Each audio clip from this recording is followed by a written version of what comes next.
Assalamu alaikum wa rahmatullahi wa barakatuh to all my brothers and sisters. Welcome to the Roots of Islam channel. Can a single, unfamiliar script copied purely for its aesthetic beauty become the unexpected key to a man's spiritual awakening? What if words, transcribed without understanding, possessed a latent power, patiently waiting for the right moment and the right encounter to unlock a path to divine truth?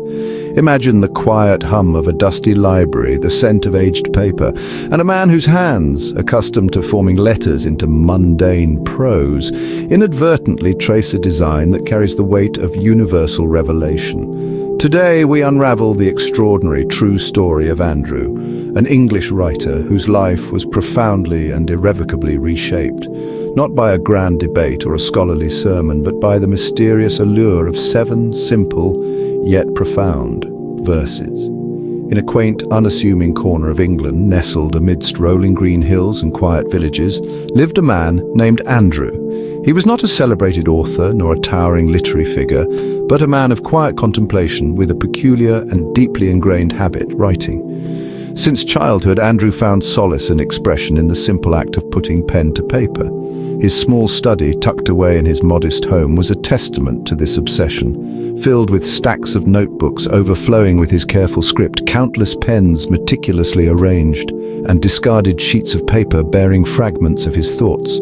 For Andrew, writing was a profound form of self-dialogue, a silent conversation with his own soul. Sometimes he would craft intricate poems, exploring the nuanced emotions of the human condition.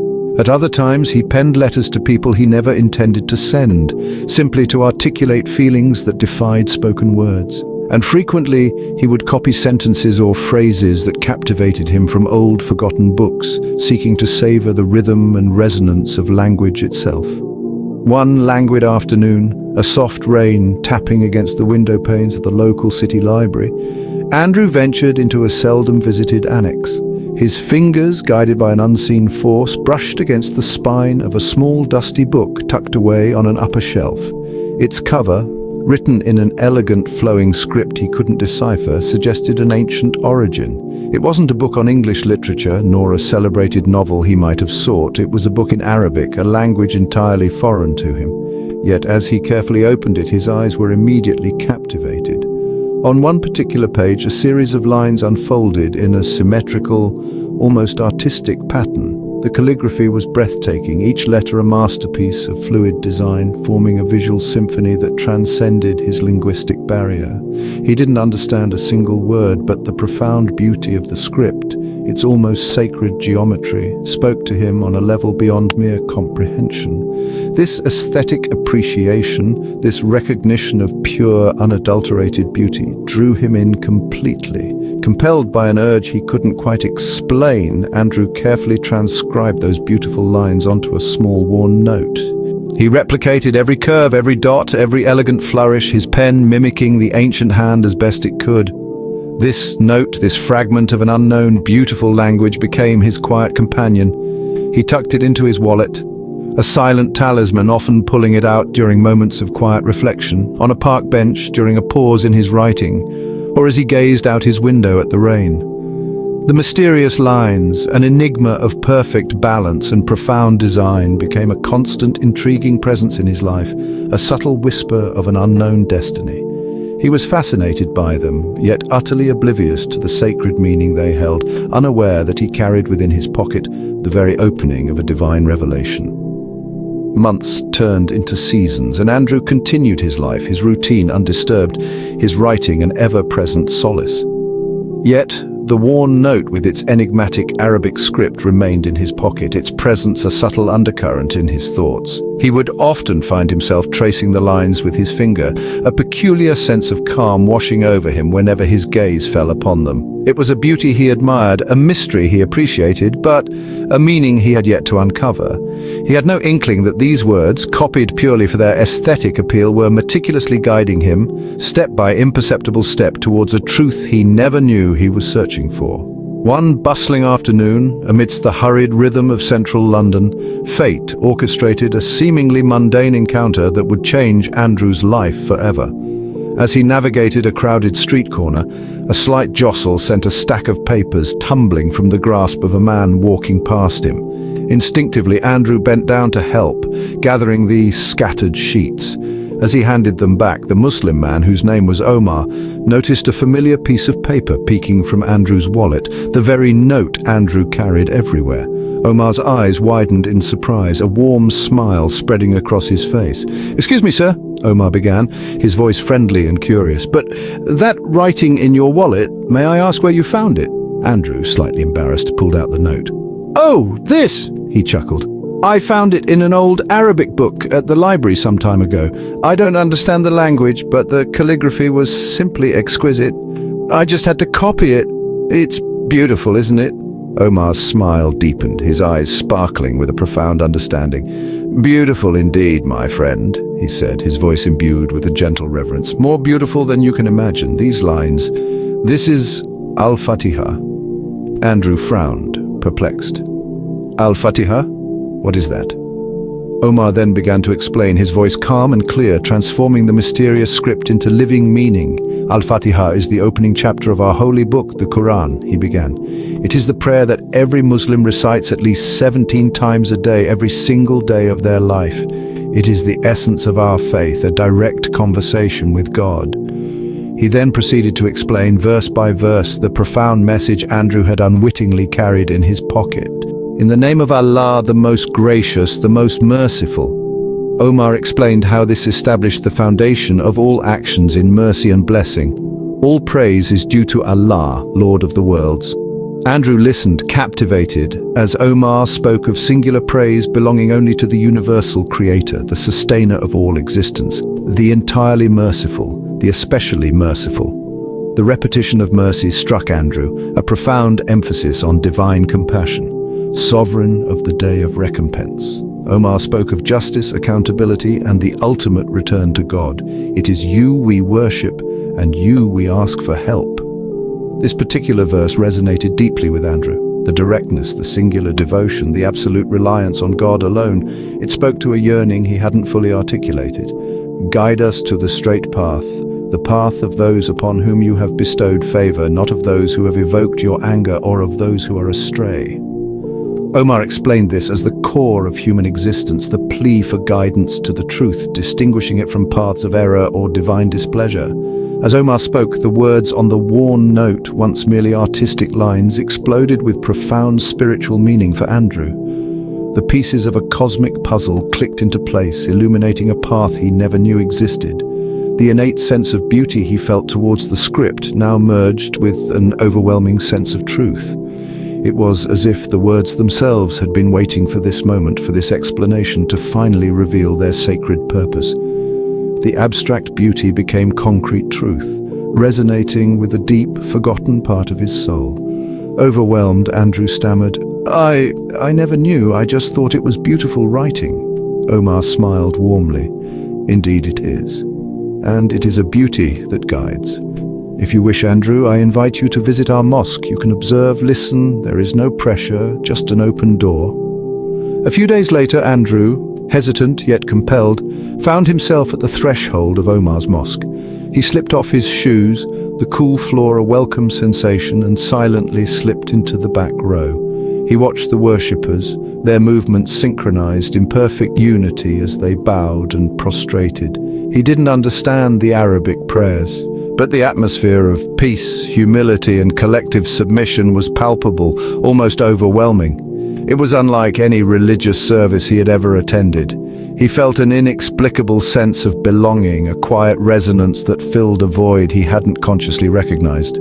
He returned to the mosque repeatedly over the next few weeks, drawn by the profound tranquility he found there. He listened intently to the melodic recitations of the Quran, even though he didn't grasp the language. The sounds, the rhythm, the unity of the prayer all continued to pull him closer. He had long considered himself a spiritual wanderer, an observer of life's profound questions, but here, in this simple mosque, he felt a magnetic pull towards answers. He conversed more with Omar and eventually with Imam Yusuf, the kind, wise leader of the mosque. Andrew's questions were sincere, driven by an insatiable yearning for truth, grappling with the magnitude of this potential decision. A complete life change, letting go of old beliefs, embracing an entirely new identity. One Friday afternoon, Andrew returned to the mosque, sitting in the very back row, as was his custom. His heart trembled, but this time it wasn't from doubt or uncertainty. It was from profound certainty, a quiet conviction that resonated in every fiber of his being. Imam Yusuf approached him, placing a gentle hand on his shoulder, his eyes filled with calm understanding. Several worshippers, whom Andrew had come to know through his quiet visits, smiled reassuringly, surrounding him in a silent circle of support. Omar stood beside him, a tender smile on his face, holding the very worn note with the Al-Fatihah writing that Andrew had once unconsciously penned. "Andrew," Imam Yusuf asked softly, "are you ready?" Andrew took a deep, shaky breath, his eyes glistening with unshed tears. "I'm ready," he whispered, the words carrying the weight of a lifetime's journey. Imam Yusuf guided him slowly, clearly. "Ashhadu alla ilaha illallah wa ashhadu anna Muhammadan Rasulullah." With a voice that trembled initially but grew firmer with each sacred syllable, Andrew repeated the words. Simple yet monumentally powerful. For him, those few words, spoken from the depth of his heart, were stronger, more meaningful than hundreds of thousands of words he had written in his entire lifetime. In that small, humble mosque, an English writer, guided by a scribbled note and a chance encounter, officially became a Muslim. Not because of a heated debate, not because of coercion, but because a sheet of Al-Fatihah, innocently copied, became a profound witness to his guidance, leading him home to a peace he had unknowingly sought all along. After the Shahadah, Andrew smiled at Omar, patting his worn note. "Who would have thought this pen would lead me to God?" Andrew's incredible story, from a simple hobby to a profound spiritual awakening, is a powerful testament to the multifaceted nature of divine guidance. It reinforces the timeless truth that the path to faith can manifest in the most unexpected ways, defying conventional expectations and demonstrating the universality of truth. It wasn't a formal religious education or a pre-planned conversion program that led Andrew, but an aesthetic appreciation, a chance encounter, and the inherent resonance of sacred words with an open heart. His journey underscores the concept of fitra, the innate disposition within every human being to recognize and turn towards their creator. Andrew's initial attraction to the beauty of the Arabic script, even without understanding its meaning, suggests a deeper, subconscious pull towards the divine truth it contained. The verses of Al-Fatihah, once clarified, simply awakened what his soul intuitively recognized. This narrative serves as a poignant reminder that Islam, at its core, is accessible to all sincere seekers, requiring only an open heart and an willingness to listen, regardless of their background, language, or prior beliefs. It proves that divine wisdom can permeate any barrier, and that the profound message of Islam can resonate across cultures and continents, reaching those who are truly searching. In Andrew's transformative journey, the concept of controversial leadership emerges not through overt authority figures, but through subtle yet profoundly impactful influences that challenge societal norms and conventional understandings of spiritual conversion. Firstly, the Al-Fatihah itself, the sacred text, acts as a controversial leader. It is a fundamental prayer from a religion often misunderstood or viewed with skepticism in many Western societies. Yet, its inherent beauty and profound meaning, even when initially uncomprehended by Andrew, led him with undeniable spiritual authority. This challenges the notion that guidance only comes through traditional religious institutions or well-known figures. It asserts the intrinsic power of divine words to guide hearts directly, proving that truth can penetrate intellectual and emotional barriers without needing a human intermediary. Secondly, Andrew's own act of copying the script, an initially unconscious artistic endeavor, becomes a controversial form of leadership for his own soul. His willingness to follow an unexplained aesthetic fascination, to carry a meaningless note, highlights a leadership of intuition and an open heart. This challenges purely rationalistic or academic approaches to seeking truth, suggesting that the soul can recognize profound beauty and truth even before the intellect fully grasps it. His personal journey, driven by this unusual impulse, demonstrates a quiet yet powerful defiance of conventional pathways to faith. Thirdly, Omar's and Imam Yusuf's quiet, respectful guidance embodies a controversial form of leadership in the context of dawah, inviting to Islam. They did not engage in aggressive proselytization or intellectual coercion. Their leadership was characterized by kindness, patience, clear explanation, and a non-judgmental approach. This directly challenges the stereotype of forced or manipulative conversion, showcasing how genuine care, clear communication of truth, and the lived example of a peaceful community are the most effective catalysts for spiritual change. Their approach, rooted in compassion and wisdom, proves more potent than any forceful argument, making it controversial to those who might prefer more confrontational methods. Finally, Andrew's ultimate decision to embrace Islam itself constitutes an act of controversial leadership within his personal sphere. His choice to adopt a new faith, one that often faces scrutiny and misunderstanding in Western society, means he became a quiet leader by example. He prioritized discovered truth over societal conformity, potentially inviting misunderstanding or disapproval from his social circle. His journey inspires others to question, to seek, and to embrace truth wherever it leads, regardless of the societal implications. This personal leadership challenges the comfort of remaining within inherited traditions simply out of social inertia. With that said, thanks for watching, and until the next script.